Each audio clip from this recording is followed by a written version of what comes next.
ఈ అస్థికలనేవి మీ తండ్రి గారి చివరాఖరి జ్ఞాపకాలు. ఇవి నీటిలో కలిసిన మరుక్షణం భౌతికంగా ఆయన మీకు పూర్తిగా దూరమైపోయినట్టే.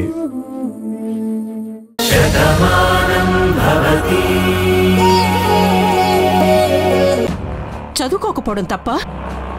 సరే, మీరే చెప్పారు కదా తరాలు కూర్చొని తిన్నా తరగని ఆస్తుందని. మరింత ఆస్తున్నప్పుడు చదువుకోవాల్సిన అవసరం ఏముంది? కానీ ఆవిడ ఎంతసేపు చదువు చదువు, ఆ మురారి బాగా చదువుకుంటాడు, మురారి అన్ని విషయాల్లో నాకు సహాయంగా ఉంటాడు అంటూ నా తమ్ముని వెనకేసుకొచ్చేది. కిట్టయ్యా కిట్టయ్యా అంటూ వాడి భజన చేస్తూ వచ్చింది. ఒక కూతురిగా నన్ను అవమానిస్తూనే ఉంది. అదంతా నా మనసులోనే ఉంది. అంతవరకు ఎందుకు? మీతో పెళ్లి నాకిష్టం లేదు. అయినా నా మాట వినిపించుకుందా? అబ్బాయి మంచివాడు, ఇల్లరికం వస్తాడు అని చెప్పి మిమ్మల్ని నాకిచ్చి పెళ్లి చేసింది. మా అమ్మ నాకు మొదట్నుంచి అన్యాయం చేస్తూనే ఉంది. ఆవిడ ఊరందరికీ పెద్దావిడే కావచ్చు, ఈ ఊళ్ళో ఆవిడ మాటే శాసనం కావచ్చు, ఈ ఇంటికి ఆవిడ పెద్ద దిక్కే కావచ్చు. కాని మా అమ్మేంటో నాకు తెలుసు. అందుకే నా కూతురు ఇంటికి కోడలు కావాలి. మా అమ్మ తర్వాత ఈ ఊరు మీద పెత్తనం నాకు రావాలి. ఈ కోట్ల ఆస్తి నా కూతురుదే కావాలి. ఎవరో అనాథ వచ్చి ఈ ఆస్తిని తన్నుకుపోతాను అంటే చూస్తూ ఊరుకోవడానికి నేను చేతకాందాన్ని కాదు, జయప్రదని. వడ్డీ విషయంలో ఎంత లెక్కగా ఉంటానో ఈ ఆస్తి విషయంలో నా లెక్క అంతే నిక్కచ్చిగా ఉంటుంది. అందులో ఎలాంటి సందేహమే లేదు.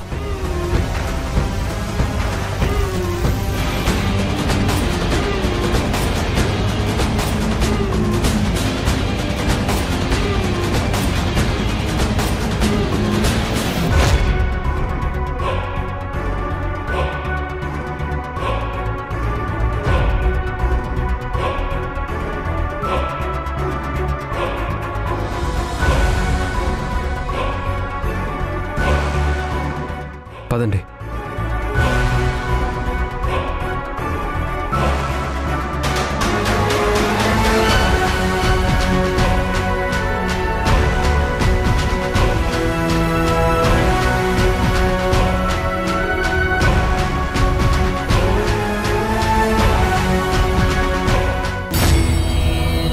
అమ్మా, నువ్వు ఈ అడవిని కాపాడే దేవతవే అంటున్నారు. ఈ మార్గంలో వెళ్ళే ఎవరైనా సరే నీకు దండం పెట్టుకుని వెళ్తే క్షేమంగా ఇంటికి చేరతారని, ఈ చుట్టుపక్కల నమ్ముతారని అందరూ చెప్తున్నారు. అడవిని కాపాడే అమ్మవంటే అందరికీ అమ్మే కదమ్మా. మరి నా భార్య ఇదే మార్గంలో వెళ్ళింది. ఇక్కడికి దగ్గరలోనే ఆ రోజు కారు ఆగిందంటే దాని వెనక ఏదో కారణం ఉండే ఉంటుందని నాకు అనిపిస్తుంది. భాను ఖచ్చితంగా నిన్ను చూసింది, మీకు దండం పెట్టుకుంది, నీ దగ్గర మొక్కుకుంది. భాను ఏం కోరుకుంటుందో కూడా నాకు తెలుసమ్మా. మీరంతా బాగుండాలని, మా ఇల్లు ఎప్పుడూ సంతోషంగా ఉండాలనే కోరుకుంటుంది. ఎందుకంటే భాను ఏ రోజు తన గురించి కోరుకోదు, తన కుటుంబం గురించే కోరుకుంటుంది. మరి ఈరోజు అదే కుటుంబం భాను ఏమైందో తెలియక కన్నీళ్లతో ఎదురు చూస్తున్నావమ్మా. నా భాను నా కంటికి కనిపించక ఈ గుండె బరువు ఎక్కుతుందమ్మా. నా భానుకి ఏమైనా అయిందా అని ఓ పక్క భయంగా ఉంది. ఎందుకంటే తను నాకు దూరంగా ఉండలేదు. మా మధ్య ఎలాంటి ఎడబాటు రాకూడదని ప్రతిరోజు దేవుణ్ణి కోరుకుంటుంది. అలాంటి నా భాను ఇంటికి బయలుదేరిన మనిషి ఇంటికి రాకుండా తన జాడ తెలియకుండా ఉంది అంటే నాకు చాలా భయంగా ఉందమ్మా. అడవిని రక్షించే తల్లివి, నా భానుని కూడా రక్షించే ఉంటావు. ఖచ్చితంగా తనను ఎక్కడో సురక్షితమైన ప్రదేశంలో ఉంచే ఉంటావు. కానీ మాకెందుకు తెలియకుండా చేస్తున్నావో అర్థం కావట్లేదు. కరుణించమ్మా. నా భాను నాకు కనిపించేలా చేయమ్మా. తన జాడ మేం వెతకడానికి వచ్చాం. ఆ జాడ మాకు కనిపించేలా నువ్వే చూడమ్మా.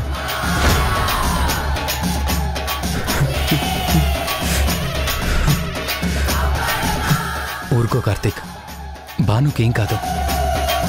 తను ఎక్కడున్నా ఖచ్చితంగా క్షేమంగా ఉంటుందని నా మనసు చెప్తుంది. భాను ఎంతో ధైర్యవంతురాలు, ఎన్నో సమస్యలను ఎదుర్కొని ముందుకు నడిచిన మనిషి. అలాంటిది ఈరోజు తనకేమవుతుంది చెప్పు? ఏమీ కాదని నాకు నమ్మకం ఉంది బావా. కానీ తను ఏమైపోయింది? ఎందుకు రోజులు గడుస్తున్నా తను మన దగ్గరికి రావట్లేదు? తన జాడ మనకెందుకు తెలియట్లేదు? భానుని చూడాలని, భానుతో మాట్లాడాలని అందరూ ఎంత ఆత్రంగా ఎదురు చూస్తున్నాం. మరి ఇదే ఆతురత భాను కూడా ఉండుంటుంది కదా. కానీ భాను రాలేదంటేనే నాకెందుకో భయం వేస్తుంది బావా. పొరపాటున భానుకి ఏమైనా జరుగుంటే మాత్రం నేను తట్టుకోలేను బావా. చెప్పాను కదా కార్తీక్, నా చెల్లెల ధైర్యం ఏంటో నాకు తెలుసు. తనకి ఏమీ కాదు చూడు. తను ఎప్పుడు ఎవరికీ ఏ చెడు చేయలేదు. అందరికీ మంచి చేసింది. అందరి మంచి కోసమే ఆలోచించింది. అందరూ బావుండాలనే కోరుకుంది. అలాంటి మనిషికి ఏ దేవత అన్యాయం చేయదు. ఈ దేవత కూడా అన్యాయం చేయదు. తప్పకుండా భానుని కాపాడే ఉంటుంది. వెతుకుతాం పదా.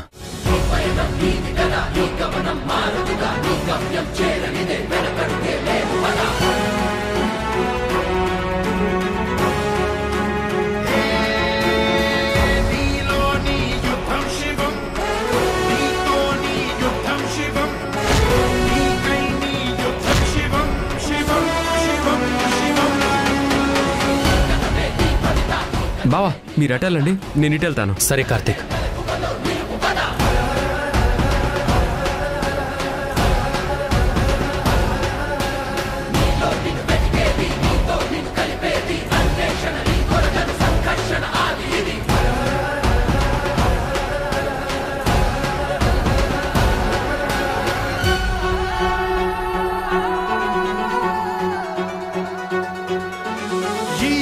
లోకానికే నిన్ను తాకే హక్కేదో లేకుందిరా.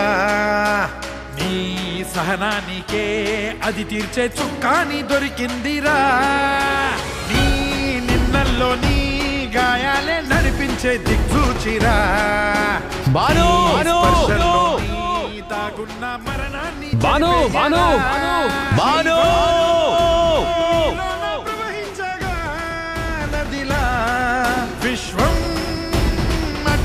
దాటెల్లి మోక్షగామి బొబ్బరా. భాను భాను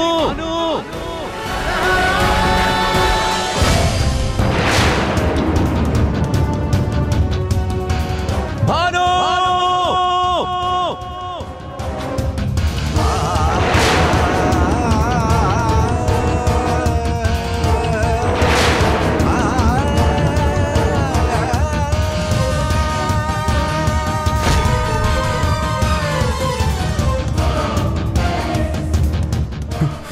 బావా బావా బావా కార్తీక్, ఏమైంది కార్తీక్? బావా ఇది నా భాను చీర. ఆ చెట్టుకు తగిలి చిరిగిపోయింది. అంటే భానుకి ఇక్కడేదో ప్రమాదం జరిగింది బావా. లేదంటే ఇది చెట్టుకి ఎలా ఇరుక్కొని ఉంటుంది? భాను ఇక్కడెక్కడ ఉండిపోయి ఉంటుంది బావా. కొండ ప్రాంతం కదా, పైగా ఇక్కడంతా ఏటవాలుగా ఉంది.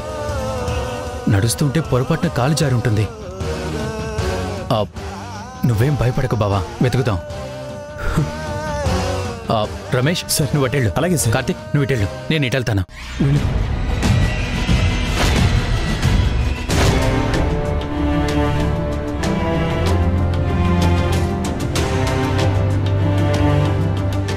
సార్ రండి.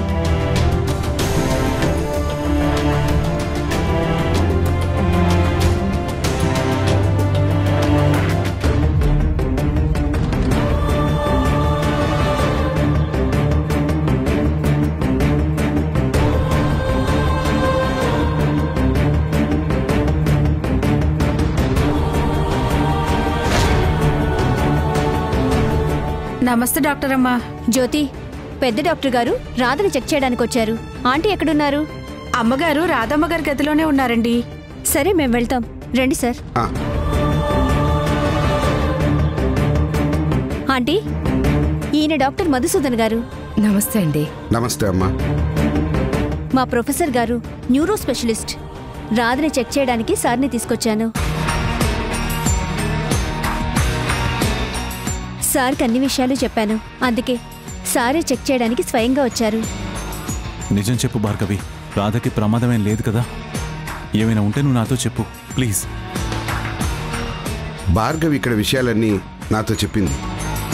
ఇంటి నుంచి వెళ్ళిపోయిన మనిషి 6 నెలలు ఎక్కడుందో తన జాడ కూడా తెలియకుండా ఉన్న మనిషి తిరిగి ఇంటికి వచ్చిందంటే ఖచ్చితంగా ఈ ఇంటితో తనకొక అనుబంధం ఉందని అర్థం.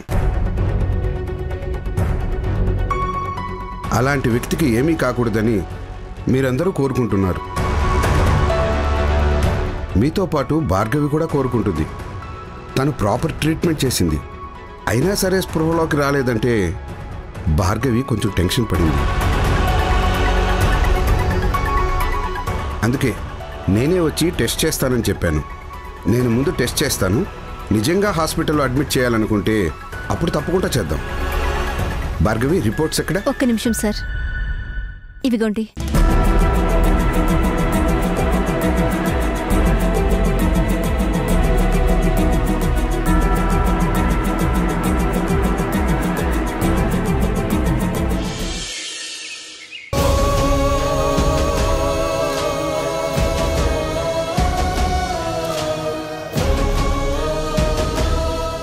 అంకుల్, కాఫీ తీసుకోండి.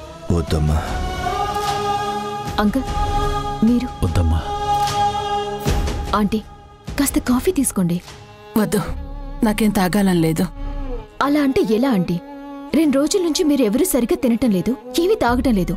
ఇలా అయితే మీ అందరి ఆరోగ్యం ఏమవుతుంది? అంకుల్, కనీసం మీరైనా చెప్పండి. ప్రాణంగా పెంచిన కూతురు ఎక్కడుందో తెలియట్లేదు, ఏమైపోయిందో కూడా తెలియట్లేదు. తనకేమీ కాదు, నా భాను ధైర్యవంతురాలు, ఏ సమస్య ఎదురైనా దాన్ని దాటుకు వచ్చేస్తుందని నిన్నటి వరకు అందరికీ ధైర్యం చెప్పిన నేనే ఈరోజు ధైర్యాన్ని కోల్పోతున్నాను.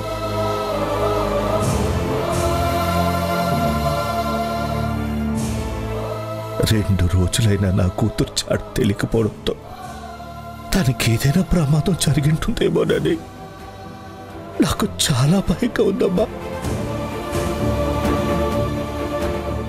నేను తనకి తండ్రినైనా నా కూతురు నన్ను అమ్మలా ఆదుకుంది.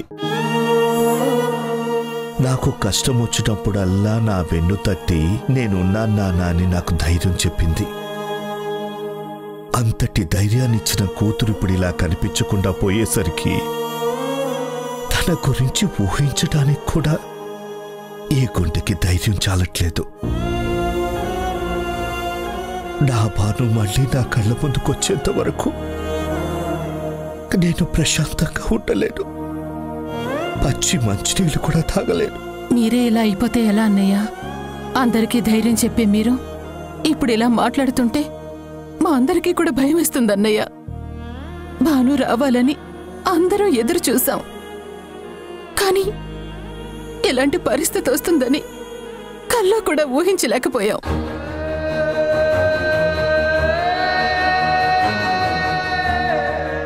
అసలు తన జాడ తెలియకుండా మాయమైపోవడం ఏంటి?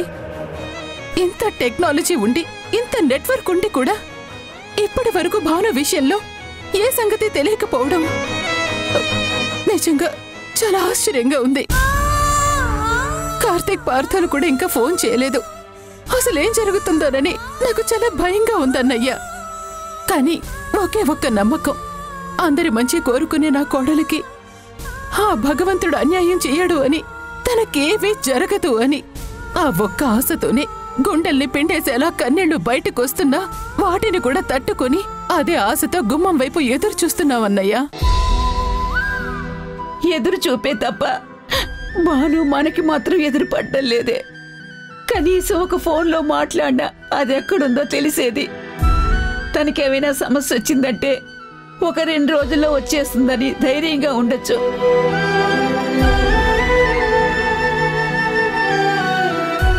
ఫోన్ చేయడం లేదు, మనిషి ఆచూకీ తెలియడం లేదు. పోలీసులు కూడా చేతులు ఎత్తేస్తున్నారు. వెతుకుతున్నామని చెప్తున్నారు తప్ప చిన్న ఆధారం దొరికిందని కూడా చెప్పలేకపోతున్నారు. అసలు ఏం జరుగుతుంది? భాను మళ్ళీ... వద్దమ్మా, మీరు పెద్దవారు, మీ నోటి వెంట ఎలాంటి అపశృతి రాకూడదు. భాను కనపడలేదు అన్న బాధ కన్నా తనకి ఏమీ కాకూడదు అని కోరుకుందాం.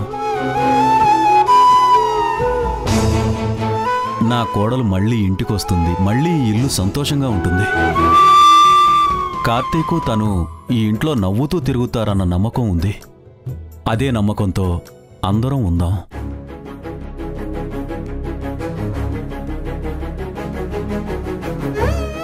అంతేకాని భానుకేదో అయ్యుంటుందని ఊహన కూడా ఎవ్వరూ రానివద్దమ్మా, ప్లీజ్. మీరందరూ ఎందుకిలా ఫీల్ అవుతున్నారు? భాను ధైర్యం ఏంటో అందరికీ తెలుసు కదా. ఎన్నో సమస్యలకి ఎదురు నిలబడి పోరాడిన మనిషి. అలాంటి భానుకి ఎలాంటి సమస్య ఎదురైనా దాన్ని ఎదిరిస్తుంది తప్ప పెరిగి దానిలా పారిపోదు. ఆ ధైర్యమే భానుని నిలబెడుతుంది. ఆ ధైర్యమే భానుని నడిపిస్తుంది. ఆ ధైర్యమే భానుని గెలిపిస్తుంది. తప్పకుండా భాను వస్తుందన్న నమ్మకం నాకుంది. కార్తీక్, భాను సంతోషంగా ఉంటారు.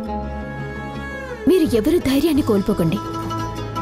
మీరందరూ ఇలా బాధపడుతూ ఉంటే చూస్తూ నేను తట్టుకోలేకపోతున్నాను.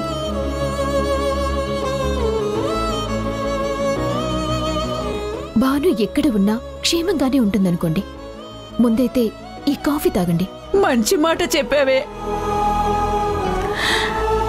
కానీ దానికేమీ కాకూడదన్న ఆశతో ఉంటావు తప్ప అది వచ్చేస్తుందిలే అని ఆశగా నువ్వు ఏదిస్తే తినేసే పరిస్థితిలో మాత్రం మేము లేవు. భాను వచ్చే వరకు మాకెవరికి మనశ్శాంతి ఉండదు. ఈ ఇంట్లో అందరినీ అది ఎంత అభిమానించిందో దాన్ని ఇప్పుడు అందరూ అంతలా అభిమానిస్తున్నారు. అందుకే అది కనిపించకపోయేసరికి ఇంతలా బాధపడుతున్నారు. భగవంతుడు అనేవాడు ఉంటే, అతనికి మనసు అనేది ఉంటే నా భానుకి ఏమీ కాకుండా కాపాడతాడనే నమ్మకంతోనే బ్రతుకుతున్నాము.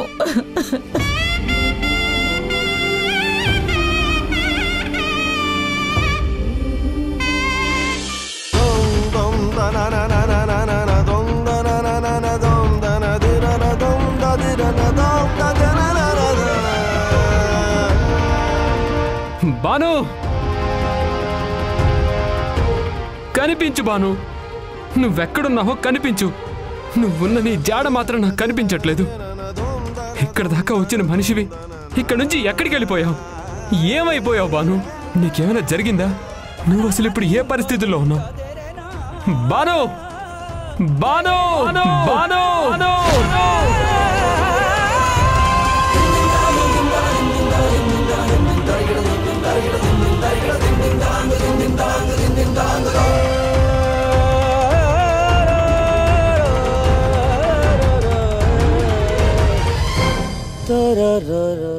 భార్గవి, అసలు ఏం జరిగిందో నాకు వివరంగా చెప్పండి. ఆ అమ్మాయి పరిస్థితి ఏంటో నాకు కూడా అర్థం కావడం లేదు. అది మేము నేను కారులో వెళ్తున్నాం డాక్టర్. అనుకోకుండా మా మీద కొంతమంది అటాక్ చేశారు. నేను వాళ్ళతో ఫైట్ చేస్తున్నాను. అదే టైంకి అదే కొండ మీద నుంచి రాతొచ్చింది. రౌడీల్ని తను కూడా ఎదుర్కొంది. అమ్మని వాళ్ళు కొట్టబోతుంటే రాధనే వచ్చి ప్రొటెక్ట్ చేసింది. ఆ ఫైట్లో భాగంగానే ఒక రౌడీ తన వెనక నుంచి తన తలపైన గట్టిగా కొట్టాడు. తను అక్కడికక్కడే కళ్ళు తిరిగి పడిపోయింది.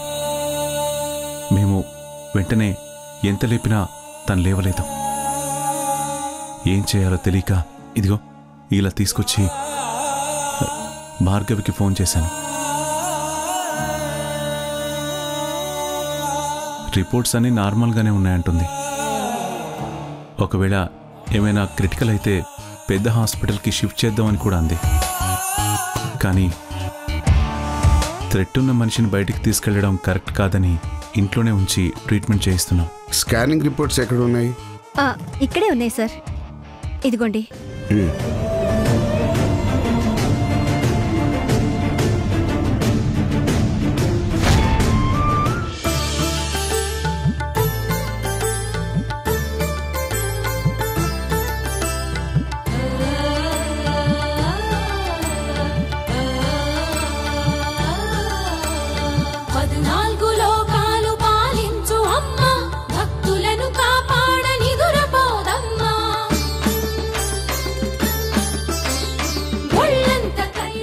తల్లి, నాకిది కావాలి అని ఏ రోజు అడగకుండానే అష్టైశ్వర్యాలు ఇచ్చావు. నన్ను ఎంతగానో అభిమానించేటువంటి పిల్లల్నిచ్చావు. ఈ కుటుంబాన్ని ఎంతో ప్రేమించేటువంటి అల్లుడిని, కోడల్ని మా ఇంటికి పంపించావు.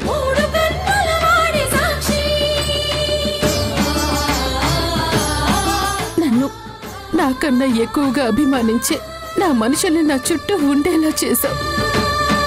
ఇది నువ్వు మాకిచ్చినటువంటి గొప్ప వరమని నేనెప్పుడూ మురిసిపోతూ ఉండేదాన్ని. నా కుటుంబం అంతా బాగుండాలని నేనెప్పుడూ కలగనేదాన్ని. నాకన్నా ఎక్కువగా ఈ కుటుంబం కోసం నా కోడలు భాను ఎంతగానో పరితపించింది.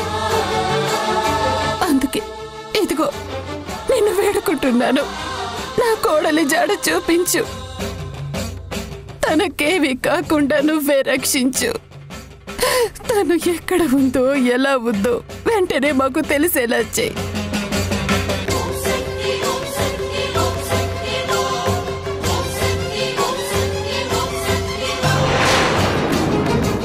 ఇదే అడవిలో ఎక్కడో ప్రముఖ పారిశ్రామికవేత్త ఊర్మిళాదేవి గారి కోడలు శ్రీమతి భానుమతి గారు మిస్ అయ్యారు. ఇప్పుడు శ్రీమతి భానుమతి గారి ఫోటోలు టీవీలో చూపించబోతున్నా. ఆవిడ ఆచూకీ ఎవరికైనా తెలిస్తే వెంటనే మాకు సమాచారం ఇవ్వాల్సిందిగా కోరుతున్నాము.